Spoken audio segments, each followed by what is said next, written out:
नमस्कार, स्वागत है आपका न्यूज 69 में। मैं हूं आपके साथ अंकिता और बढ़ते हैं इस वक्त की बड़ी खबर की ओर। राहतगढ़ में भाई गोविंद सिंह राजपूत जी, राज बहादुर जी, सांसद प्रदीप जी, हमारे विधायक कैलाश सोनी जी, राव उदय प्रताप सिंह जी, इंदर सिंह परमार जी, दुर्गादास वीके जी, हेमंत जी, अरविंद जी, प्रभुराम जी। अब चूंकि सब जगह मैं जुड़ा हूं आशीर्वाद देने के लिए, इसलिए सभी हमारे समाज से भी, भारतीय जनता पार्टी के भी हमारे सभी वरिष्ठ साथीगण, प्रशासनिक मित्र जो इस समाज सेवा के काम में लगे हैं। 2006 में हमने ये योजना प्रारंभ की थी। कल मैंने लाडली लक्ष्मी सम्मेलन में भी कहा था कि लाडली लक्ष्मी योजना 16 साल की हो गई और 16 साल से मुख्यमंत्री कन्यादान योजना चल रही है और लाखों बेटियों का विवाह संपन्न हो चुका। बेटियां बोझ नहीं है। गंगा गीता गायत्री हम मानते हैं, यत्र नार्यस्तु पूज्यन्ते रमन्ते तत्र देवता। भारतीय संस्कृति में बेटियों का स्थान बहुत ऊंचा है, लेकिन बीच का कार्यकाल ऐसा आया, कालखंड, जब बेटियों को उतने सम्मान की नजर से परिवार में भी नहीं देखा गया। बेटा प्रमुख हो गया और वो वातावरण पूरी तरह से हमें बदलना है। इसलिए मुख्यमंत्री कन्यादान योजना, इसलिए लाडली लक्ष्मी योजना, इसलिए बहनों के सशक्तिकरण के लिए 50% रिजर्वेशन, स्थानीय निकाय के चुनाव में, पुलिस में बेटियों की भर्ती, और अब मुख्यमंत्री लाडली बहना योजना, वो भी बहनों को सशक्त करने के लिए। लेकिन आज तो मैं अपनी सभी बेटियों को और वर और वधू दोनों को आशीर्वाद देता हूं, शुभकामनाएं देता हूं। वो हमेशा सुखी रहें, भगवान उन पर कृपा की वर्षा करे, नर्मदा मैया की कृपा भी रहे, उनके पांव में कभी कांटा न गड़ पाए। मेरा बस चले तो सारे गम में पी जाऊं, बेटियों के दुख में पी जाऊं, लेकिन उनको सुखी जीवन मिले। और बेटियों से, वर वधू से भी मेरा ये कहना है कि आप दोनों स्नेह और प्रेम से रहना। भारतीय संस्कृति में विवाह केवल विवाह नहीं है, आत्माओं का पवित्र बंधन है, जन्म जन्म का साथ है। और विवाह में केवल वर और वधू ही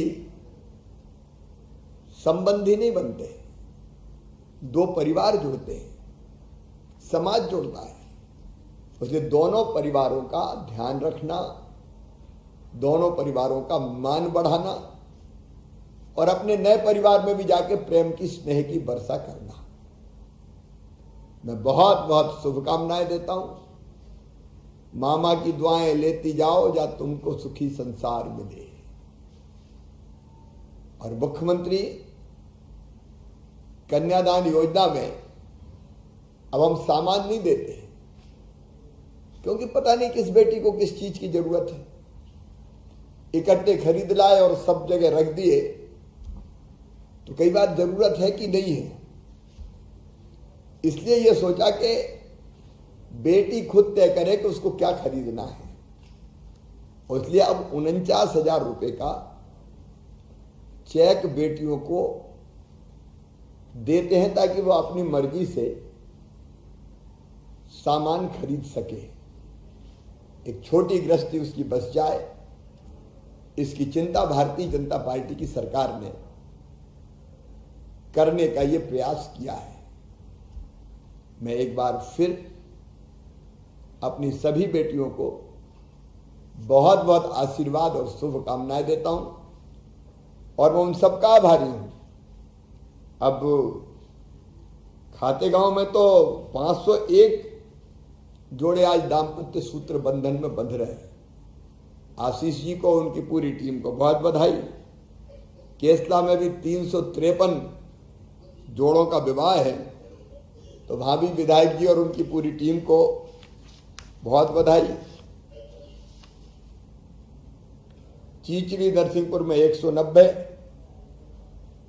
8 बैतूल में 401, नालछाधार में 144 और राहतगढ़ जिला सागर में 409 विवाह संपन्न हो रहे हैं। एक बार फिर मेरी तरफ से बहुत बहुत शुभकामनाएं, इस संकल्प के साथ कि बेटियों की आंखों में आंसू नहीं रहने देना है, उनके चेहरे पर मुस्कुराहट लाकर ही चैन की सांस लेना है। और इसलिए एक के बाद एक योजना हमने बनाई है, बीजेपी की सरकार ने बनाई है। बीच में जरूर 1.25 साल दूसरी सरकार आई थी तो उसने बेटियों से भी छल किया था, बेटियों की शादी हो गई लेकिन पैसा दिए ही नहीं। लेकिन फिर से अब इस योजना को बहुत व्यवस्थित स्वरूप दिया है और मैं आभारी हूं सभी उन परिवारों का जिनने वर और वधू का विवाह मुख्यमंत्री कन्यादान योजना के अंतर्गत करने का फैसला किया। एक बार मैं फिर बहुत बहुत आशीर्वाद देता हूं, बधाई देता हूं, शुभकामनाएं देता हूं और सभी समाज सेवियों को, भारतीय जनता पार्टी के कार्यकर्ताओं को, हमारे विधायक जी सहित सभी जनप्रतिनिधियों को बहुत बहुत धन्यवाद देता हूं कि रुचि लेकर उनने इस कार्यक्रम को नीचे ढंग से आयोजित करवाया। और प्रशासन के हमारे मित्र, कर्मचारी, अधिकारी जो सब काम में लगे हैं, सभी समाज सेवियों को बहुत बहुत धन्यवाद, बहुत बहुत आशीर्वाद, शुभकामनाएं, नमस्कार। इस खबर पर आपकी क्या राय, हमें कमेंट सेक्शन में जरूर बताएं। तब तक के लिए धन्यवाद।